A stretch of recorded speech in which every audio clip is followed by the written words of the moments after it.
And we back. Today we got a fan favorite in the agree, disagree video. The way it works, people express their NBA opinion and we gotta say if we agree or disagree with said opinion. Let's just get right into the first one. Lavar Ball is great for the league and his boys. For the league, I don't know, because it's not like Lavar Ball really impacts anything.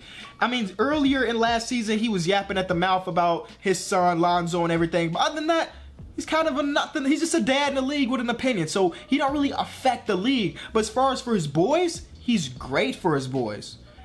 I mean, you hear interviews of athletes all the time. A lot of them don't end up having fathers in their lives. So not only to have a father, these three Ball brothers got a father, but a father that is heavily invested in them. His ultimate goal in life is what he says, to get his three boys to the NBA. He's 1 for 3 right now.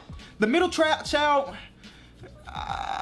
you feel me? He may not make it, but the youngest one at 16 years old, he may make it. If he hit 2 out of 3 of his boys making it to the league, he did it right.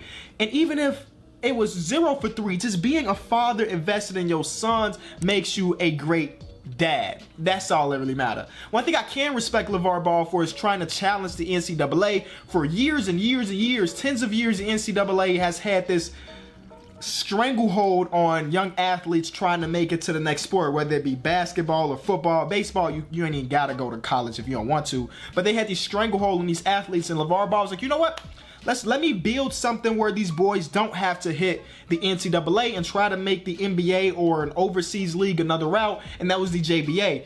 I tried to watch a JBA game. If we being honest with each other, it ain't my style because there's zero defense being played. I saw LaMelo and the middle one, I don't remember his name. Sorry. I saw their team drop 170 points, and I immediately knew this ain't for me. I like to watch defense. But the fact that this league exists is a W if you ask me. So Lavar, on my good side.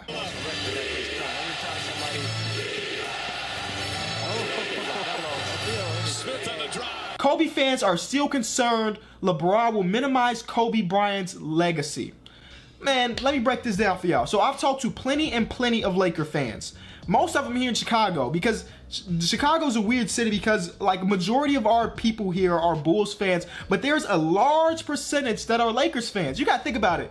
A lot of them grew up with Jordan, and then after Jordan retired, they wanted the next best thing, and Kobe is like a carbon copy of Michael Jordan. So they went and gravitated towards the Lakers once the Bulls became not that great, because there were years where we were really bad. So I've got to talk to a lot of Lakers fans over the past week or couple weeks or so since LeBron signed, and all of them agree that they're happy that LeBron joined the Lakers.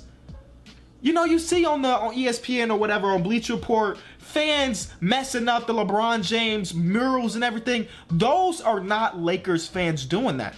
It's facts. Those could be Clippers fans or Warriors fans. Regardless, majority of Lakers fans are 100% happy with LeBron being a part of their team, because they know LeBron being a part of the team automatically puts them in championship contention. And if you're a fan of any team in any sport, your ultimate goal as a fan is to see your team win a championship. So if this is true about you, you're mad that LeBron joined your Lakers, you're not a Lakers fan. You're not a Lakers fan, because if you're mad about LeBron joining the Lakers, you don't want to see the Lakers succeed.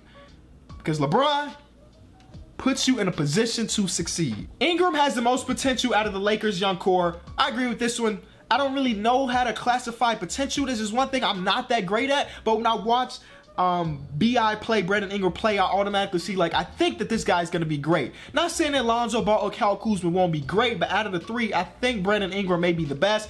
When I think about the NBA, I think about scores. You think about the best players in the NBA, LeBron, KD, James Harden, Steph Curry, Russell Westbrook. There are scores, right? Brandon Ingram has shown that he can be a scorer. Lonzo Ball, I think he's gonna have a phenomenal year, but I don't think there'll ever be a season where Lonzo averages 20 points. Because his play style is more, let me get my teammates involved. And we've seen plenty of great NBA players not be score first guys. And Chris Paul, Steve Nash, Jason Kidd, all three legendary point guards, and very rarely did they hit the 20 point per game mark, you know? But I think, when I think about it, I think Brandon Ingram is gonna has the highest potential, but anything can happen. Adams would average the most rebounds in the league if he didn't play with Russell Westbrook. I don't think this is true just because Drummond, you know, is in the league. Drummond averaged like 16 rebounds per game. Steven Adams I would say he'd definitely be top 3 though. I mean, the way I try to classify things is that Steven Adams is an amazing offensive rebounder, one of the best offensive rebounders in this game. You take a look at the stats, he's up there. But on the defensive side of the ball, he lets Russell Westbrook get a lot of rebounds because it's quick on the offense. Russell Westbrook can come down with a board and the fast break is started. If Steven Adams comes down with a board, he's got to make the pass to Russell Westbrook, and that's like half a second off of your fast break. So there are plenty of clips of him staying back and letting Russell Westbrook get the rebound, but it's not just because he wants to see Russell Westbrook average a triple-double. That's because he wants the offense to flow a little bit faster, and that's with that. I don't think he'd average the most, but he'd definitely be top 3. CP3 is more important to the Houston Rockets than Harden is. Nah, and I think this comes from the fact that when CP3 went down in the Western Conference Finals, the team couldn't get another win to get over the hump. But if you think about it, even if James Harden would have went down with the same injury and the roles were reversed, that team was not going to win. Both players are significant to their team, and without one another, their team will not win a championship. So I can't say CP3 is more important because this man just won an MVP. You feel me? Even before CP came there, he had this team winning games, you know? So I wouldn't say he's more important. If anything, they're on the same level. Maybe James Harden's a little bit higher. This is whack, though. Brad Stevens deserved Coach of the Year.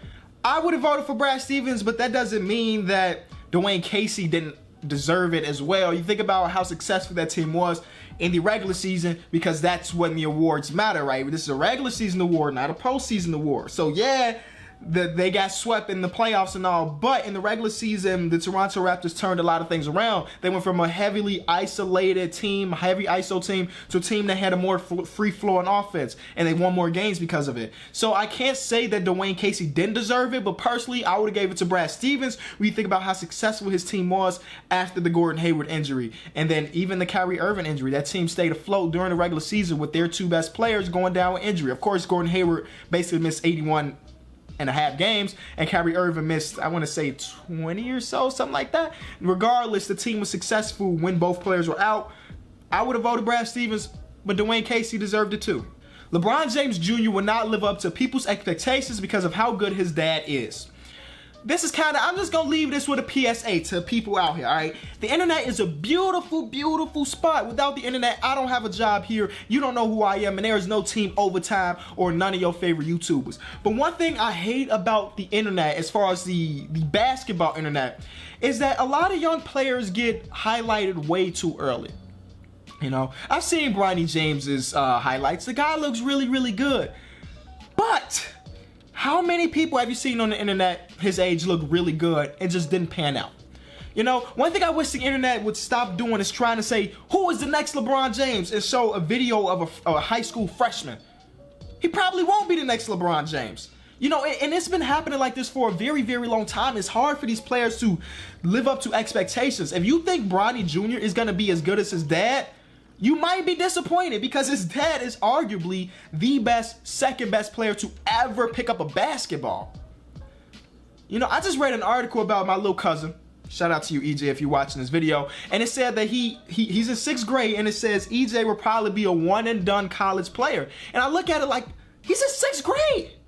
You know, he's in 6th grade. How can you project that much? He's in 6th grade. You don't even know how tall he's going to be. You know what I mean? But I like to see the highlights, don't get me wrong, but when you start adding these expectations to it, if Bronny Jr. doesn't make the league and he's seen all of this leading up to him getting older and he don't make the league, how do you think that's going to make him feel? And just let me pause and say, like, sons of NBA players, or elite NBA players, always struggle. Jordan's sons had a hard time. I think Bronny James definitely got a chance when I watch his highlights. And even Zaire Wade, Dwayne Wade's son, they all have a chance for sure. But again, I just wanted to put that PSA out there. You know, just take a step back on the kids, enjoy their play, but don't be adding those huge expectations on them at a young age. And that's where we're going to end the video off, guys. Thank y'all so much for getting to this point. If you're at this point, it may have been something you like. So go ahead, hit the like button, subscribe if you new. Hatless Kitty is here, and overwhelming positive response to last video, the first one without a doubt in 2 years. So thank y'all so much. We'll be back tomorrow. Y'all know the weekends we grind hard on these videos, so be looking out for some spicy. All right, peace.